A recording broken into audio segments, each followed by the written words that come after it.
Good morning and welcome to Behind the Gavel with Jason. I'm so excited to come to you again this Friday. Come to you every week with Behind the Gavel with Jason with interesting guests from all over the country and the world. And this week, I'm excited to bring on Rob Delamater with Lost Art Salon in San Francisco. So it's early for him yet. Rob, how are you this morning? Good morning. Hi, Jason. I'm also really happy to be here. And it's not that early. It's 9:30 in the morning. And for people in our business, I think we've both been up and working for a little bit already. Probably a little bit. Although if I had my druthers, I'd sleep until noon. But that's 30 years ago at this point that I was able to do that.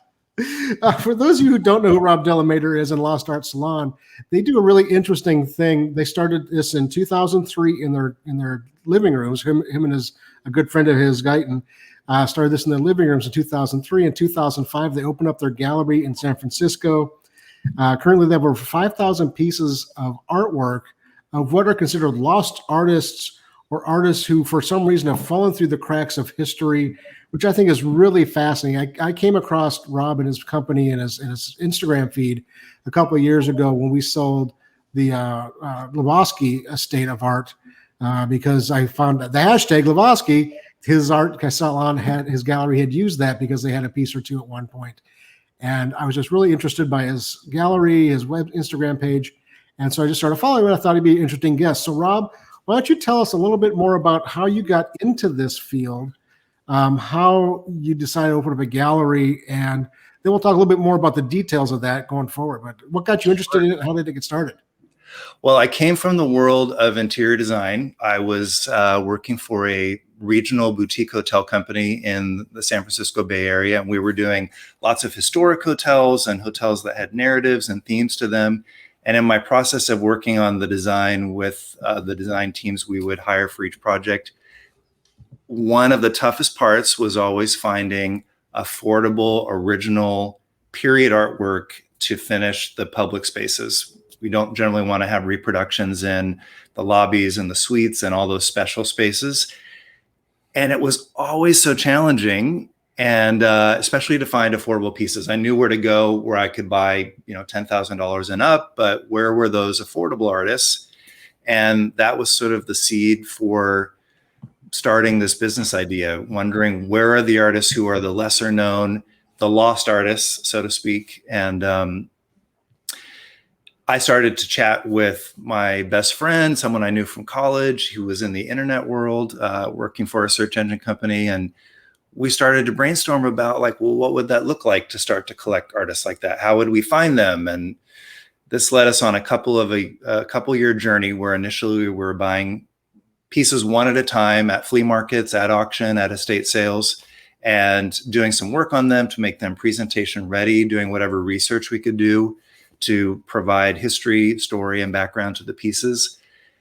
But after collecting for about 1.5 years and doing pop-up shows all over San Francisco to get a sense of whether or not what we were doing was really going to work and would appeal to people, we were given the opportunity to buy a collection rather than a single piece. And that was the light bulb moment where we were like, okay, doing this will allow us to represent an artist and their story, a body of work, and will allow us to really do sort of a museum level presentation of their pieces and their story. And it will make all the research and all the storytelling and all the archiving and record keeping so worthwhile. And it will give us a greater sense of depth and mission to what we were doing. So for the last 15 years or so, we've been focused almost exclusively on purchasing collections, generally from the families of the artists, whoever the caretaker of the collection is. And that's very different from a typical gallery. A typical gallery is consigning a couple of pieces at a time. We often purchase collections that are 100 or more pieces at a time. And then we can really invest in the long term. We have artists that we bought. The artist that I mentioned that was the first one we had, Clyde Fletcher CV, I sold a piece of his last week. We're still working through that collection, and it really allows us to kind of commit to that whole process over a several decade period, I hope.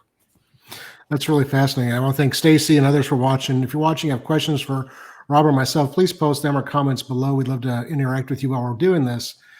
Rob, you touched on a lot of different things there that I wanted this conversation to go in, and I'm glad that you did. First off, let's talk about, I think one of the biggest concerns people have when they're thinking about buying art is the only art you hear about in the press of any sort is new shows, a new artist, or really expensive works. And I've had Liz Lidgett from Liz Lidgett Galleries on in Des Moines several times talking about similar things. How do you value art from artists that don't have a track record per se? Because by definition, lost artist means there's not a lot of information about them. Yeah, I think let me sort of like dispel that a little bit. Okay, please. The sense that when we first started, the name Lost Art Salon was a very alluring name, provocative, a lot of questions about it. People, reporters and people who would cover our story locally would be like, okay, tell us about, when you were dumpster diving and you found that amazing like lost piece that was worth, $10,000. And I would always have to say, you know what, that really isn't our story. I know that would make a great story for your article, but that's just not what we do. These artists are typically career artists, not Sunday painters. Okay. They often had gallery representation during much of their life. They were generally educated at one of the well-known art schools. They may have sold a lot of pieces during their lifetime. They may even be in some of the best-known museums, the MoMAs of the world, and like the larger regional museums. But like most people in the arts, think about it, writers, musicians, it's very few that we know the names of that have that kind of celebrity blue chip status. And the majority of artists, even those who have made a career out of it during their lifetime, end up falling through the cracks as lost artists. And this is why we hear from the estates of these families. They know that the work has aesthetic and historical value to it and some monetary value to it. And they don't think that it's appropriate to just sell it all off at an estate sale, for example. They really see the greater importance of it. So the myth of it being lost artists are sort of like maybe untrained painters that have never had any sort of representation isn't true for the majority of the collections that we have. Okay. In terms of valuing it, and this is a question that I do get a lot, even from our team, who say like, well, how do we go about figuring out how to price these? We have a 15-step process that we go through that helps us establish a window of prices for every collection. At this point, that 15-step process is so internalized for me that I can look at a piece and kind of determine the value quite quickly. But it includes the age of the piece, the medium. Obviously, things like oils on canvas tend to be worth more than works on paper. The condition, the size, the subject matter, all of these different things kind of help us to determine a specific piece, but also give us a window for the different categories for each artist. We will look at auction prices and look at other data that's available, but for most artists, there's only a couple of reference points. And so we look at what we really feel is the aesthetic value of those pieces and what we know is going to feel like the right and fair price to our clients and to us, knowing the investment that we're going to put in them. And then that gives us kind of a spread. Now that we've been doing this so many years, we're able to compare new collections that we bring in to previous collections that we have had and kind of create an echo from that, a parallel to that, to helps us establish like an agenda of prices, a schedule of pricing for them. And one of the things we do is we put a lot of time into the framing and presentation of the pieces. So of course that's a little bit more concrete. We know we've invested in doing that. And it's a long-term investment because we're not going to be consigning these pieces and returning them to the family. We're going to have them for the life of the time that they're with us. We really try and do a quality job of not just doing a quick fix to make it look nice, but something that's going to be totally historically correct and archival and appealing to people for really their residential atmospheres, not just something that's like 100% pure on that era that it came from. It doesn't have to be a 1930s frame for the 1930s piece. It needs to also appeal to today's collectors. Well, and yeah, and to find quantity of 1930s frames is just not realistic, especially at a price point that makes sense in a gallery setting. Yeah. Um, Especially the last year and a half, it's been really, we were collecting, that's something we continue to buy at flea markets and from pickers who would come by and bring us a collection of frames. And with the pandemic, that's been tougher to keep our frame library complete, but we typically have about 300 or 400 vintage and antique frames in a library with all of the sizes marked on the side, so we can easily visualize which ones would be appropriate for the piece we're working on. And then we have a library of about 200 moldings that are sort of 20th century classics and really are quality ones that are going to look good on lots of things.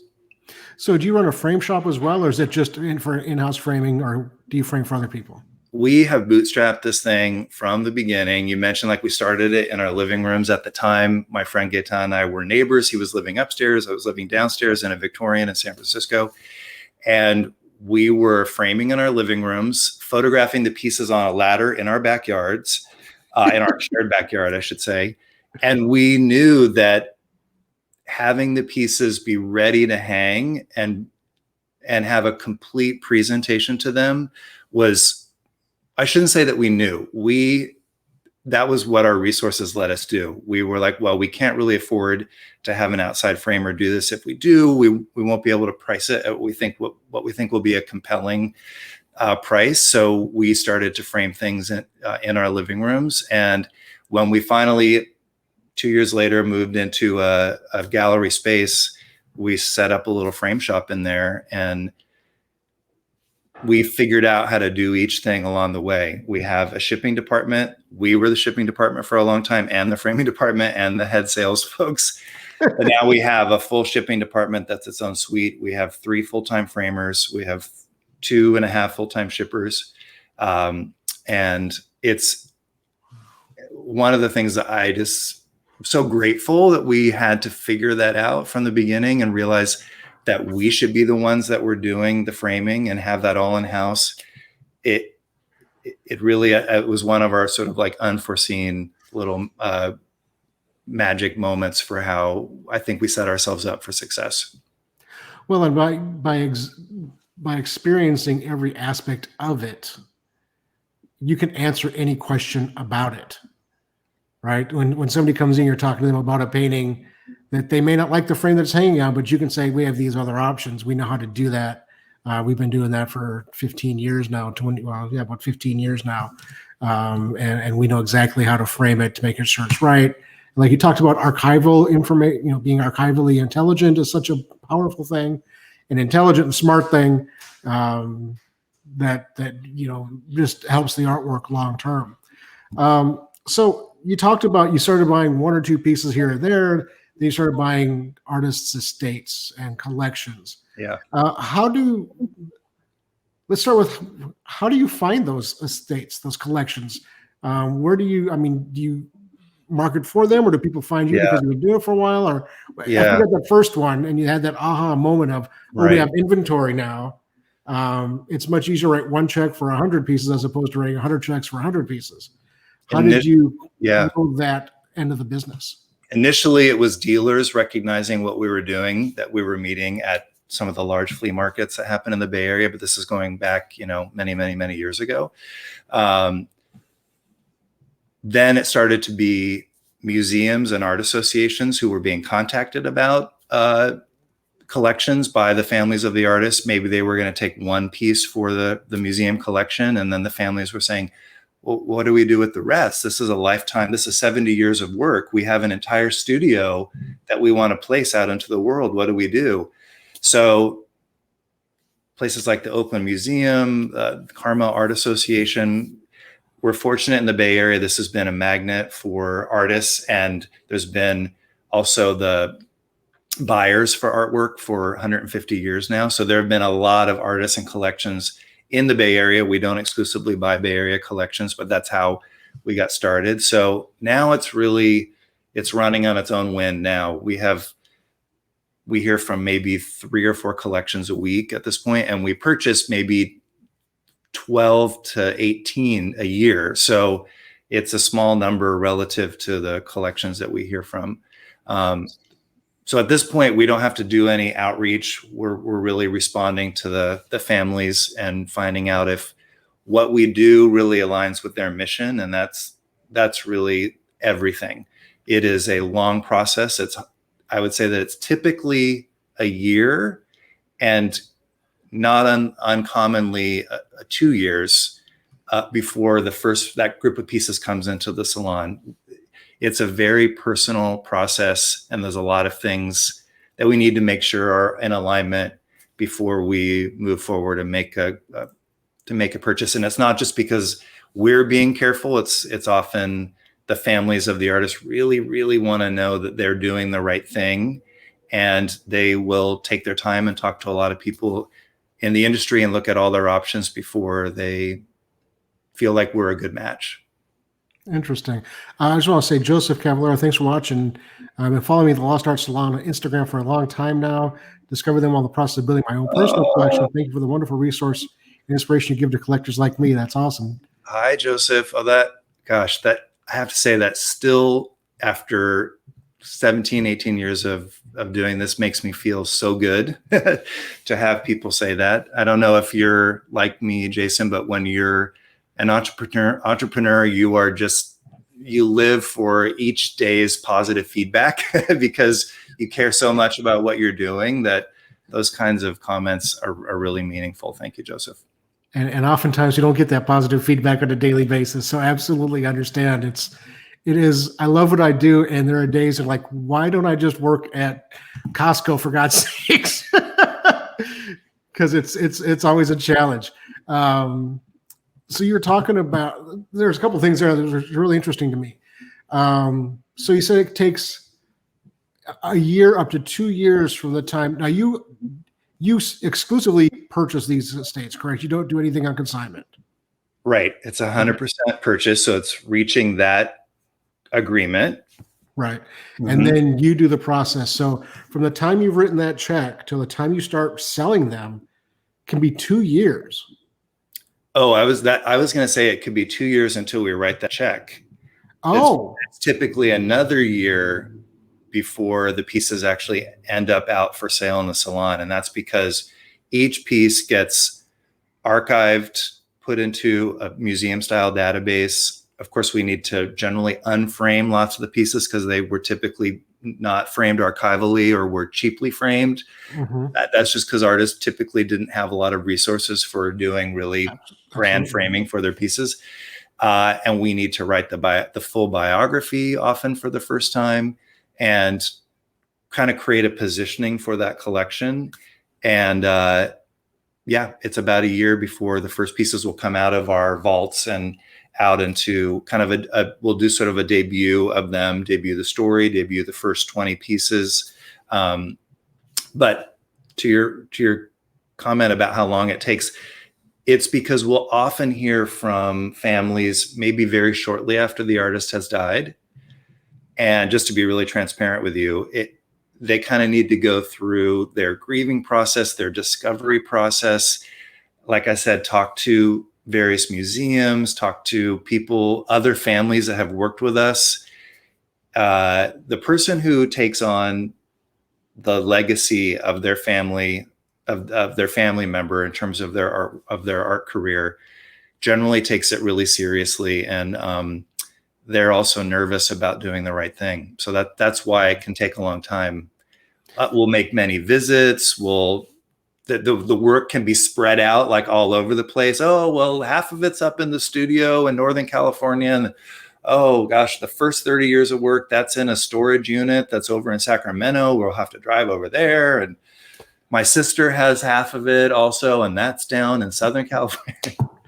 Yeah, so we've done a few artist estates here. The one that we did that was the most involved was John Douglas Patrick, who was a Kansas City area artist from the late 19th, early 20th century.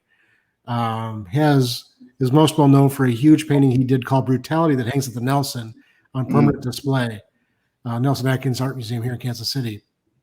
And yeah, it was very much like the one granddaughter had the vast majority of it in her basement, where it had been for the last 40 years after the basement that it was in before then. But she had pieces that she had in her living room that had been restored. There were pieces that had been in an exhibition at the Nelson 30 years ago. There was pieces at the other granddaughter. So yeah, the idea of that process of the initial conversation, because like you said, it's rare. In that instance, it was rare because they realized they're in their 80s. They want to take care of it before the great grandchildren had to worry about it. Yeah. But it's rare that happens where somebody's planning ahead. It's usually a reaction to a death or going into assisted living or retirement kind of situation. At least for us, I assume it's similar for you. Can I bring up 2 brief points on that? Please do. Just an anecdote I heard from the daughter of an artist that we had talked to literally like 12 years ago. And it wasn't a right fit then for a variety of reasons. And she called actually at the beginning of the pandemic, early last spring. And this has happened a lot recently. People have sort of started checking important things off their list while they've had more time at home. And I was really excited to hear from her because this was a collection that we really would have liked to have purchased. But after talking to her again and finding out where things were at with the family estate and essentially the peace between all the family members, I had to say, I'm sorry, I still don't think that you're ready for us to do this. I think you have too many unresolved issues within the family for us to feel comfortable going to the next step with you. So that's one reason it can take a long time. The other thing I wanted to mention is that not all of our artists are deceased. We do have people write us, like very senior artists, and they will generally call, of course, and they'll say, like, I have a question for you. Do I have to be dead to be in your gallery? Well, probably, not necessarily. Tell me more about yourself. And these will be artists that are perhaps, in their 80s and their 90s and say, I think I'm a lost artist. Here's my story. And we have an artist that we're going to be presenting sort of a second wave of her work later this month. And we've been highlighting her on our Instagram, named Georgette London Owens. She's turning 101 next week. Wow. She came to us maybe 4 years ago saying that she really wanted to be the one that was in charge of what happened to her work now and when she passes. And we probably have 5 collections like that came from living artists. Her story is insane. She just all of 20th century history is embedded in her life. She was born in 1920. Picasso came to her first show and congratulated her. She was across the alley from Giacometti with her studio for years. She was Salvador Dali's assistant in New York for 2 years. She had lunch with Jean Cocteau when she was a teenager. Oh gosh, she went to Andy Warhol's factory and told us a whole story about that when we saw her a few weeks ago. So sometimes the artist is living and is able to tell us those amazing stories directly. I feel like we're at this point where there are still living artists that still have that connection with what we now consider to be modern art history. Right. And it's incredible to hear the stories firsthand, So not always dead, sometimes just very, very aware of wanting to plan out what their legacy will be. Well, that sounds like fabulous conversations, and I can imagine my mouth just dropping. You're talking about the people that she's worked associated with. Picasso showed up at her opening. That's amazing. He was a friend of her instructors, a cubist named André Lotte, and André Lotte invited him to come, and he congratulated her, and yeah. And we have pieces from that time. I personally framed one earlier this week. I wanted, as you were saying, stay connected to the framing process, and summer can be a little bit slow with the gallery. So yesterday I was framing a couple of those pieces from the 1940s when she was at the École des Beaux-Arts in Paris. How fascinating. I mean, it's, I get this all the time. the things you find in your day to day must be fascinating. And it's just, you do interesting things. And for I'm sure for you, it's similar in that there are those things, but majority of what we do is just the day to day grind of business. But it's fun to hear those interactions from you, knowing what it does when I hear those interactions with people here in town. That sounds really, really neat, and probably probably a big reason why you still continue to work in that field. That is what gives meaning to doing it. Otherwise, you're just selling things. If we didn't believe in the mission of saving the stories of these lost artists, it would just be another job around beautiful things, which isn't so bad. I've had other jobs like that, but I was thinking last night as I was kind of like thinking about our conversation, I'm like, well, what made me well suited to this, or what made me susceptible to like falling in love with this career? And I grew up in Orange County in Southern California. I told you a lot of my family is actually in Missouri, which is where all of our great stories come from. But growing up in Orange County, it was such a new, like non-historical, very sanitized environment. And it made me really hungry for things that had history and story and patina to them. I remember I moved when I was a young adult in Orange County. I moved to the only little historical neighborhood there was. And my dad said, why do you want to live there? What makes you want to be in French Park? And I was like, I think it's just because this all feels so new to me, like beautiful old things. I've never been around stuff like that before. And I think that sort of like set me up to have that hunger in my lifetime. Yeah. I'm not sure where that comes from me either, but I joke. I've owned 3 buildings for our auction company. The current one we have was built in 1900, and it's the newest building I've owned for the business. And not that I wouldn't buy a newer building, but I'm just drawn to them. And there's that stability, there's that history, there's the story that the building tells just by being in existence yet. That is interesting. One of the things we haven't talked a lot about, we talked about you doing the framing, but I also saw on your website, you have a free download of an art hanging guide where and I looked at it really briefly, but you talk about the different types of walls that you can, or the different types of displays you can do. What prompted you guys? Yeah. And so behind you have a gallery wall, or I would call it a salon style wall, at least a little bit that I can see. What prompted you to put that guide together? And how beneficial has that been for your clients? That guide was made probably 13, 14 years ago. And it comes from that same scrappy mentality of when people asked us if we could do something for them as a young business, we were like, sure, we'll figure out how to do it for you. And people started asking us very early on, will you come to my house and hang this artwork? Can you recreate the feeling of your salon? We call it an art salon, kind of hearkening back to the historical roots of galleries, but can you recreate that salon-like vibe? So we would go and hang the work for people in their homes. And that ultimately led us to be like, you know what, we really need to have like a guide that have shown all the different little hangs that we've come up with, some that we even thought at least that we created and gave sort of a brand name to. We have one we call the Paris hang, which has all the pieces in a horizontal row butted up against each other. So it's almost like this necklace of beautiful pieces. Another we call the column hang, which kind of takes advantage of a long, tall, narrow space where pieces go floor to ceiling up a wall. And it also really helped to link us to the world of interior design, which is an enormous part of our clientele. We really would not be in business if we weren't working with interior designers that are often that introduction conduit to collectors and people who are redoing their homes. So that helped us kind of like be seen as a design resource to them, in addition to just to being somewhere they could purchase things, and a collaborator.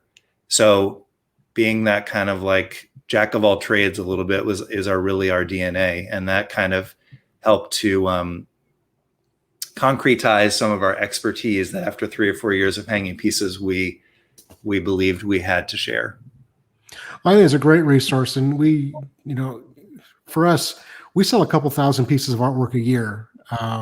plus sculpture, plus Wow. antiques and jewelry and everything. I mean, so we're similar businesses, but way different, right? And so we employ the salon style often because we just have so much artwork every month to sell. But it was interesting and nice to see that on somebody's website talking about the different ways that you can approach it. I mean, you can do like I have just this one single painting behind me, or like you have this multitude of images behind you in different frames. It looks like there's woodblock prints and oil and a watercolor. I mean, it's a whole different type. So to think abstractly about art, regardless of the type of art, oh, that's cool. Nice portrait. I'm shopping your wall. Yeah, thank you. But it's fun to think about it differently, and expose people to a different style and idea of displaying artwork, which I think is so important. I think people are not only are they afraid about buying something that people are going to judge them on, like have they bought a quality piece of artwork? Is it really beautiful? Which is so subjective, of course. Mm-hmm. But people are very nervous about hanging artwork. I have been to people's homes where they've been buying pieces from us for years. I mean, oh gosh, this just literally happened. A client that I adore, whose home I've been to many times, and she said, will you please come to my office and help me hang artwork in my office? And she had just bought a couple of things, and I thought we were going to hang 2 or 3 items. When we got there, there were about 15 or 20 pieces all around the edge of the room of her office. Virtually nothing on the walls. And I said, did you just repaint the room, or why is everything down off the wall? It didn't look repainted. And she's like, oh no, I've just never hung any of these. I've had some of these going back 7 or 8 years, and they've all been on the floor this whole time. I don't mean this as a critique of her. It's very common that people just feel unequipped to know how to hang the artwork themselves. And I think this goes back to one of your original things, which is that people are very intimidated around things related to artwork. Are they buying a quality piece? Are they paying the right price? Will people think what they bought is ugly or beautiful? Are they getting tricked? When they get it home, what height do they hang it at? Is there a perfect height? Do I have to do it like the museums do? Do I need to buy a special light, Rob, that's going to shine just on that one piece like I see in the museums? You know, it's people have been, unfortunately, because the world of artwork has been the world of art history, I should say, has been so elevated to this sort of like, it's the gods of, it's the pantheon of artists and their artwork. People feel afraid to just follow their instinct and do what they like, hang it at the height they like it. And yes, there are some principles, but yeah, I think it's similar about just painting a room, right? People get so hung up on, what if I don't like the color? Well, put the color on the wall and figure it out. If you don't, you can repaint it. Exactly. If you don't like where the art painting is hanging, move it.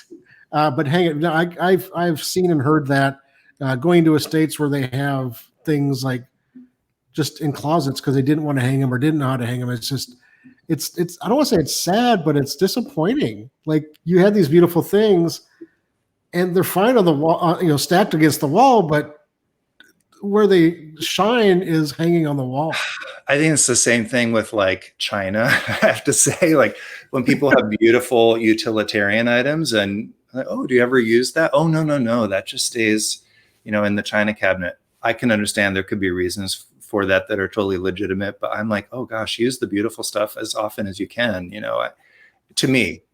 I did a show years ago called Use the China, Break the Crystal. Because it's just stuff, but the stories and the experiences you have when you use them are so important, especially in a family setting.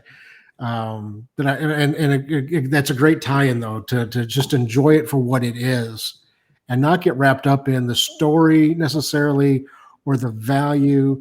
One of the things that was interesting is there was a woman coming to town a few years ago, did an art talk, and she was in the insurance business, art insurance business. And she said, and this is 3 or 4 years ago, that Sotheby's, the average price of a painting sold at Sotheby's is under $10,000.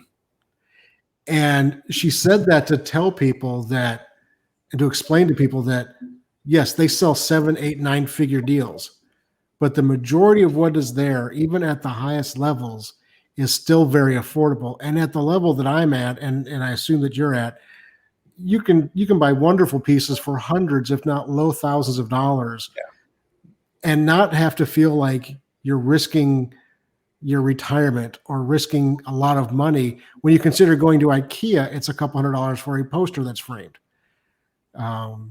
Yeah, I'll just to be transparent, our average price per piece when we take all the pieces and divide them at the end of the year, it's under $1,000. That comfort zone is, you know, somewhere between $400 and $900, especially for buying online. We do allow people to return pieces up to 30 days, but it's still a big commitment. And I still say this to our new team members all the time, like just reminding them that even when you're talking about something that's in the few $100s, it's still a luxury item. I don't Absolutely. buy $300 pants. You know, I have sticker, you know, shock about all kinds of things. And I understand when people really hum and haw over something that's just $400 or $500. People do get, it depends on their personality type, really caught up in fear around buying it and just paralyzed.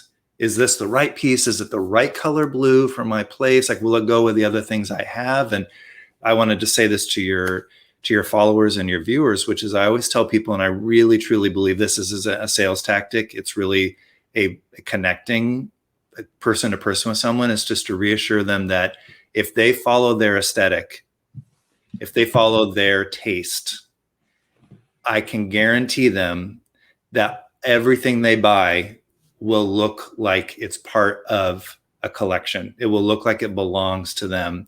Even if they're radically different, there will be a thread of that person's taste that runs through it all, which gives a home, a collection, layers and depth and interest, and not a lot. It helps prevent people from just sort of buying the same piece over and over again. I get that too. Like, I don't know, I always end up buying seascapes that have a boat in it, you know, because they feel like they've gotten good feedback on that. They know it looks good.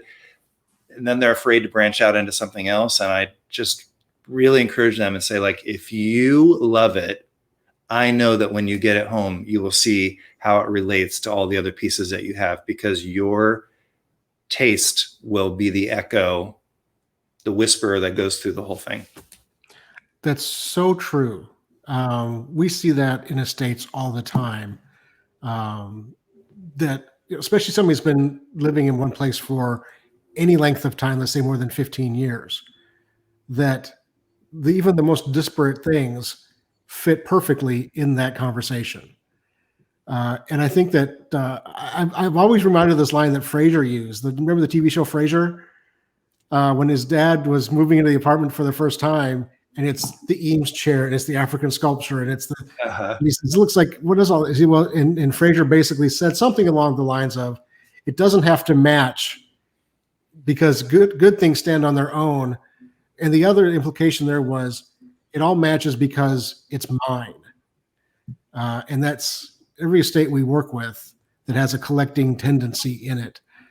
There's always that theme that resonates throughout the entirety of it, that the people like the seascape with the boat are going to be attracted to the other pieces you have too, because it talks to them.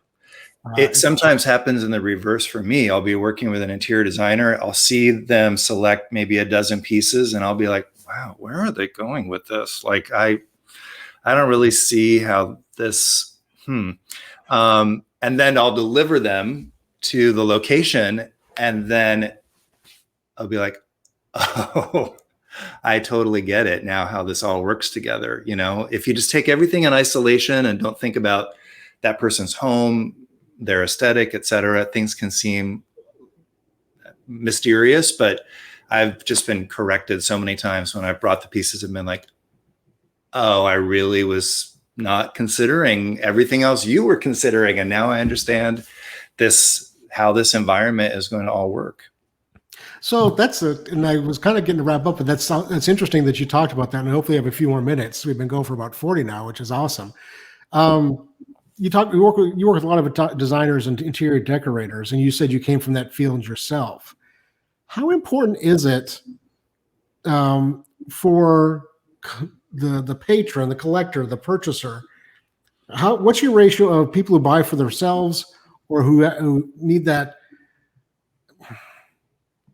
influence or that push from a professional? And do you guys offer those services yourself? You offer consulting services? I mean, we do for free because we have too much in the game to not. I always just say, like, if I feel like it's a good match, I'll come to someone's home. I'll spend a lot of time with them and helping them decide what to buy. But you're asking, like, what's the average of people who need the shepherding or something? And for those who haven't used that idea before, how hard is that to work with an interior designer or decorator? Oof, that is a fraught question, I have to say, because there are just so many. You not answered. If you want to avoid it, that's fine. No, I don't want to avoid it because I just think that there's many different kind of like realities to that question. There are designers who won't select artwork at all, really, because they really feel like it's way too subjective and personal, and they will send the clients in on their own to do it. They might do a little pre-selection and say, like, I really think they're going to like these 4 artists. Can you make sure there's a lot of those pieces out? But I really want the client to pick on their own. There are other designers that have the complete trust of their clients. And if 10 pieces go out with that designer, we know that there's a 90% chance everything's going to stick. But I would say on the whole that people don't really need people to tell them what to buy when it comes to artwork. I'm sorry. I know that doesn't boost art consultants' businesses, but yeah, when our consultants are working on public environments, lobbies and office buildings and things like that, I think there's a lot to have in mind. With personal collections, unless you're talking about the values and sort of like building an inventory from an investment standpoint, then I think it's very important. But for picking what you like, I really think it's better for people to do it themselves. I agree completely. You can have some influence and input, but I think art is very personal and emotional, and you shouldn't buy things because you think it's a good buy, or you shouldn't buy things because you think it's appropriate. You should buy things because they mean something to you, and they speak to you. At least that's my opinion. I've had many occasions when people have had a designer pick something for them, it's been installed, and then a few months later, they contact me and say, like, my designer really thought this was a great piece for me and really convinced me, and I've been sitting with it for a few months, and I don't know, it just doesn't feel me. That it's easy to get talked into something like that, and that's why I think I'm always nervous if the client isn't there themselves to just have that visceral reaction to pieces. Yeah, I think you're absolutely right. And we do have some decorators come in, but now that we're talking about it, it seems that they don't do much with the framed pieces for their clients.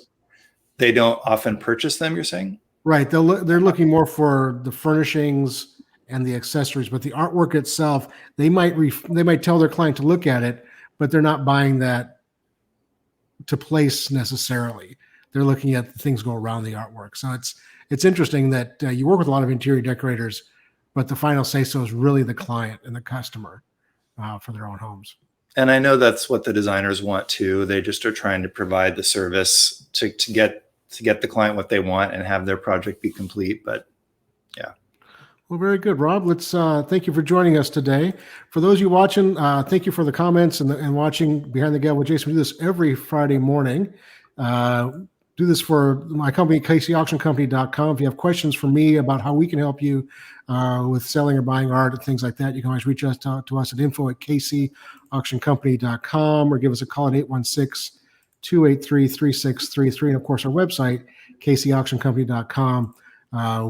We love to talk to you about anything we can do to help you with your life going forward.